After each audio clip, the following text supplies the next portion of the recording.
Halo teman-teman, Assalamualaikum warahmatullahi wabarakatuh.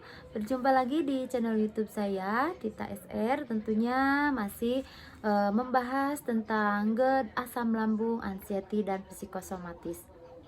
Nah, apa kabar teman-teman? Semoga semakin hari semakin baik ya teman-teman, semua bisa memperoleh kesembuhan, bisa kembali hidup normal seperti sedia kala sebelum terkena GERD, anxiety, dan psikosomatis.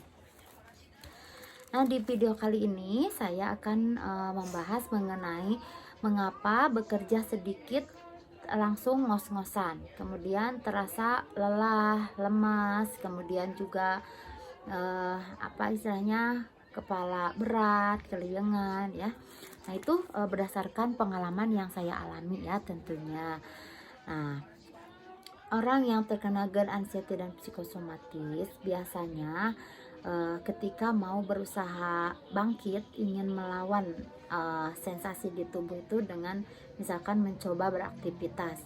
Nah, menjalankan aktivitas itu, nah banyak godaannya ya, baru mengerjakan sedikit sudah terasa ngos-ngosan, nafas pendek, kemudian juga kepala berat ya. Nah, atau lemas. Nah, itu kan kalau kita mentalnya masih belum kuat, itu kan bisa menghentikan aktivitas itu, bisa langsung diam. Nah, tapi kalau kita yang sudah tahu bahwa itu hanya permainan pikiran kita, nah jadi kita lanjutkan saja pekerjaan itu. Nah, itu yang saya lakukan.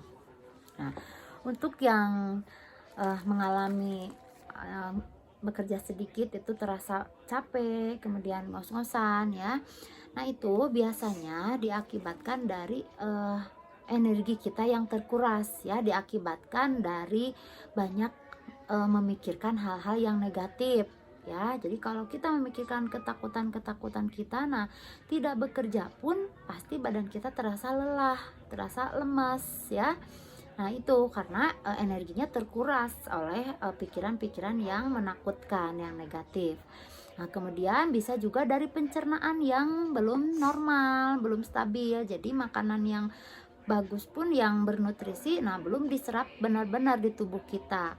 Nah, kemudian bisa juga dari kurang asupan vitamin atau kurang makan makanan yang bergizi. Nah, terus juga bisa diakibatkan dari stres ya. Nah, itu yang apa istilahnya, penyebabnya. Nah, untuk tipsnya, jadi supaya kita bisa secepatnya mengatasi sensasi-sensasi itu, nah coba untuk makan makanan yang bergizi, makan buah-buahan, sayur-sayuran, kemudian daging juga saya coba makan, cuma hanya daging yang tidak berlemak ya, karena tubuh kita juga membutuhkan ya itu. Nah, kemudian bisa juga dengan olahraga yang ringan atau rutin, atau bisa melakukan peregangan ya, supaya tubuh kita itu tidak tegang, apalagi kalau banyak diam, banyak rebahan ya itu. Kemudian tidur yang cukup 8 jam ya. Kemudian juga perbanyak minum air putih, minimal satu hari itu 8 gelas ya. Nah, itu kan sangat membantu supaya tubuh kita tidak kekurangan cairan. Nah, kemudian juga tidur siang ya.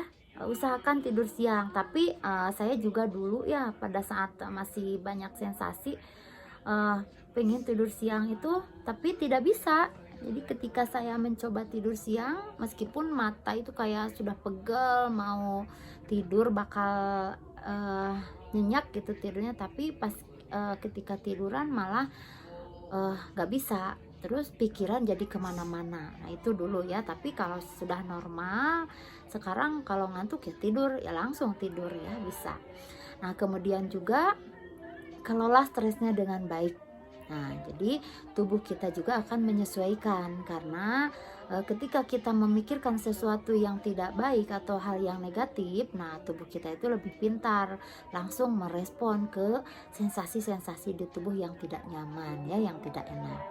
Terus untuk yang suka minum kopi, nah berusaha simpan dulu.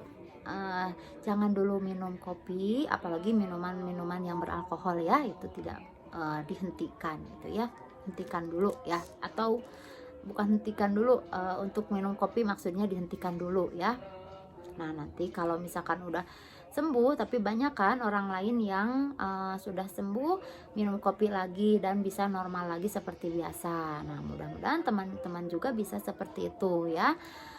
Jadi jalankan tipsnya, kemudian juga hindari pantangan-pantangan yang berhubungan dengan GERD, eh, istilahnya yang bisa membuat GERD-nya kambuh atau asam lambungnya naik. Nah, itu dihentikan dulu, disimpan dulu ya. Nah, jadi kita diatur dulu, diperbaiki dulu pola makannya ya. Jadi seperti di video saya yang sebelumnya mengenai membahas 3P: pola makan, pola pikir, dan juga pola hidupnya.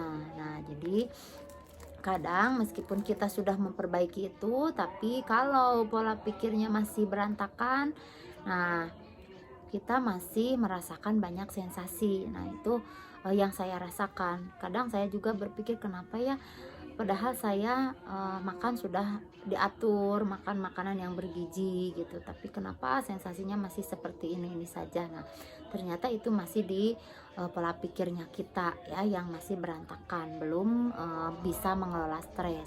Nah, tapi kalau kita sudah mengetahui, bisa istilahnya memahami keadaan diri kita sendiri, nah itu bisa secepatnya pulih ya. Seperti saya sekarang sudah bisa beraktivitas normal, alhamdulillah ya.